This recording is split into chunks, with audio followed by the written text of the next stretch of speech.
Nagaan Waaqayyoo bakka jirtanitti hunda keessaniif haa ta'u jecha har'a gaa Waaqayyo nu gargaaree waldaan dinqifannoo Kiristoos addunyaa magaalaa Ginciitti argamtu marsaa torbaffaa yeroo dheeraadhaaf barumsa cuuphaa warra barachaa turan yeroo isaa itti cuuphaman ta'a ji'a ja'a oliif jechuudha. Waaqayyo nu gargaaree gara sana deemaatti jirra. Egaa akkasumas bakki sirna cuuphaa keenyaatti raawwannu bishaan laga Awwaash magaalaa Ginciitti argamudha. Waaqayyo isin haa eebbisu gara sanatti deemna.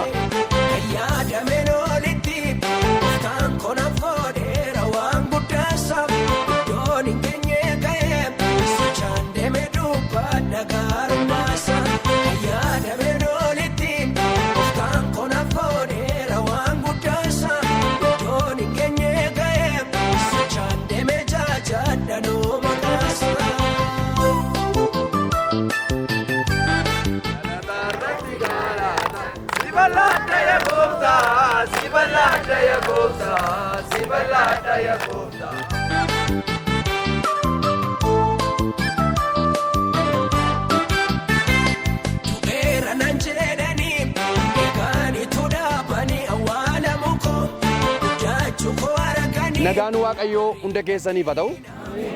Baga guyyaa har'aatiin Waaqayyo isin ga'e. Guyyaan har'aa isiniif guyyaa addaati.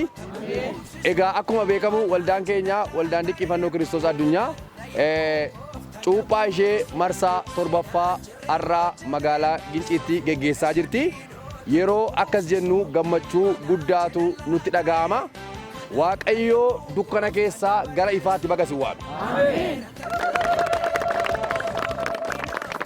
Sagalee Waaqayyoo keessaan iddoo tokko dubbisa. Wangeela Maarqoos boqonnaa 16 lakkoofsa 15 irraa kaasee nan dubbisa. Inni gara biyya lafaa hundumaa dhaqaa, uumama hundumaattis wangeela lallaba. Namni amaneef namni cuuphame hin fayya. Namni namanne garuu itti faradama. Galanni Waaqayyoof haa ta'u. Haaleluuyaa. Galateeffadhaa Waaqayyoodha. Egaa sagaleen Waaqayyoo deema nuun jedha. Nus dubbicha dhageenye isin biraan geenyeerra. Isinis kana booddee karaa dhaabbatutu hin taane wangeela labsitu. Warri isatti amanan kuni wanti hadhaa qabu bofa yoo tuqan kan inni jedhu bofa dhaqaatii lagaa tuqaa jechuu miti. Erga maqaa kanatti amantanii aangoon du'aaf dukkanaa marziin biyya lafaa irratti hojjeta. Sababii eenyuun qabdaniif. Haaleluuyaa. Waaqayyoo bara keessaniif jireenya keessan isin haa eebbisu. Har'a bishaan kana keessanitti xanii baatu duwwaatu hin taane hafuura qulqulluun isin argata. Hafuura qulqulluun isin haa argatu. Waaqayyoof galanni haa ta'u. Isin kan carroomtanidha. Sirnoota waldaa kiristaanaa keessatti gooftaa Yesuus Kiristoosii bara kakuu haaraa kana hundeesse keessaa hirmaattuu ta'uudhaaf asitti walitti qabamtan.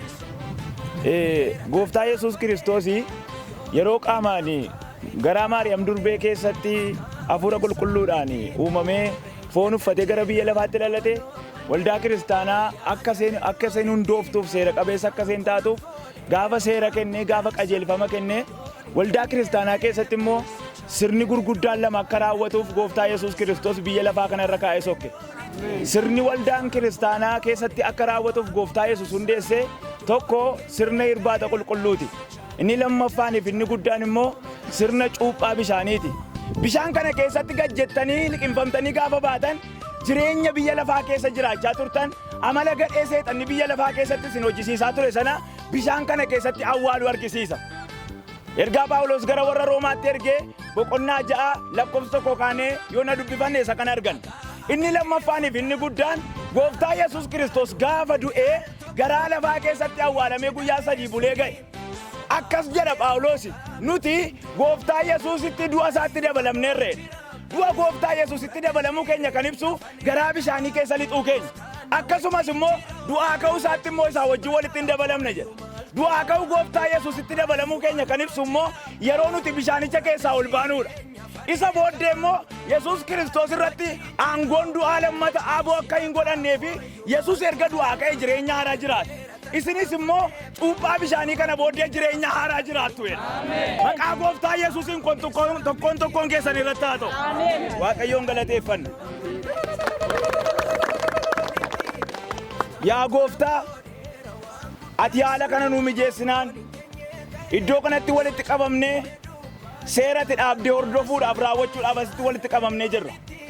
ammas yeroo cuuphaa kanatti seenuudhaaf jennu hafuurri kee humnaan nu haa gargaaru. Hojiin kun hafuura keetiin wal qixxaatu. Aangoon seexanaa maqaa Yesuusiin bishaan kanarraa haa rukutamu. Qilleensa kanarraa haa rukutamu. Hojii gaarii kanaan kan mormu hojiin hafuura ammeenyaa maqaa gooftaa Yesuusiin qilleensa kanarraa kan rukutame haa ta'u. Naannoo kanarraa kan rukutame haa ta'u. Bishaan kanarraallee kan rukutame haa ta'u. Guyyaa har'aati nu faana ta'i maqaa gooftaa Yesuusiin. Egaa kallattii garaagaraatiin sagantaa kanas hordofaa kan jirtanii biyya jirtan keessatti waan tokkon jedhaan maqaa gooftaa Iyesuus Kiristoosiin wanti haaraan jireenya keessan irratti ta'u. Wanti haaraan jireenya keessan irratti ta'u. Isinis guyyaa har'aa booddee hafuura qulqulluudhaan guutamaa. Qulqulluun hafuura Waaqayyoo isinirraa addan bahi. Asumaan gara cuuphaatti seena.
Ninaaf qote, yoonni naaf diriirse hundaa darbe.